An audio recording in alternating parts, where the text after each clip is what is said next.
جو ہے وہ وہی کھسے پیٹے موضوعات ہی پڑھنا چاہتا ہے. میں نے صرف یہاں پہ علامتی اور تجریدی کہانی کی بات کی. اصل میں یہاں اس سوال کو تھوڑا سا مزید بڑھانا چاہتا ہوں. جی یہ بات میں نے کیوں کی، اس کا میں آپ کو کہہ سکتے ہیں کہ حوالے کے طور پہ یہ بات کہہ سکتا ہوں کہ خاص طور پر جو سینئر افسانہ نگار ہیں، جنہوں نے ظاہر ہے جی اپنی ساری زندگی افسانہ نگاری کے لیے وقف کر دی، ان کے ہاں یہ شکایت پائی جاتی ہے. خاص طور پر آج کے لکھنے والوں کے لیے یہ شکایت پائی جاتی ہے کہ آج کے لکھنے والے کوئی نئے موضوعات لے کر آئیں.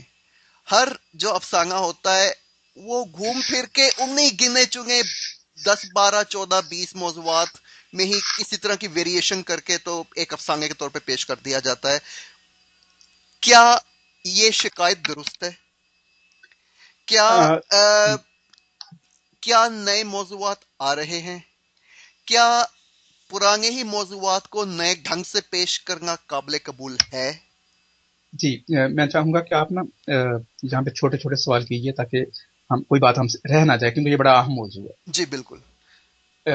آپ کا جی میرا پہلا سوال یہ ہے کہ موضوعات کی کمی کے بارے میں جو سینئر افسانہ نگار ہمارے جو اساتذہ شکایت کرتے ہیں، ان کی شکایت کس حد تک درست ہے؟ دیکھیے، میں نئے تجربات کرنے کے حق میں ہوں. افسانے میں یہ نہیں کہتا کہ ہم ضروری گھسے پٹے موضوعات پہ ہی لکھتے رہیں. بالکل نئے موضوعات جو ہیں ان پہ لکھنا چاہیے، اور لکھ بھی رہے ہیں نوجوان ہمارے افسانہ نگار. ابھی جو سامنے آئے ہیں پچھلے 6 ماہ میں ہم نے دیکھا ہے، جو ہم نشستیں کرواتے رہے عالمی پیمانے کی، اس میں بہت سے نئے لکھنے والے جو ہیں انہوں نے بڑے اچھے انداز میں کچھ نئے موضوع بھی سامنے آئے ہیں. لیکن اس کے ساتھ ساتھ میں یہ بھی کہتا چلوں کہ دیکھیے، انسان تو کسی بھی زمانے کا تھا، کسی بھی صدی کا تھا. وہ 8 سے ہزاروں سال پہلے تھا، چند 100 سال پہلے تھا، جا کے چند دہائیاں پہلے تھا.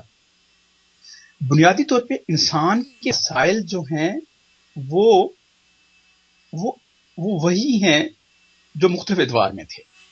ان کی صرف یہ ہوا ہے کہ نوعیت بدل گئی ہے، بنیادی مسائل وہی ہیں.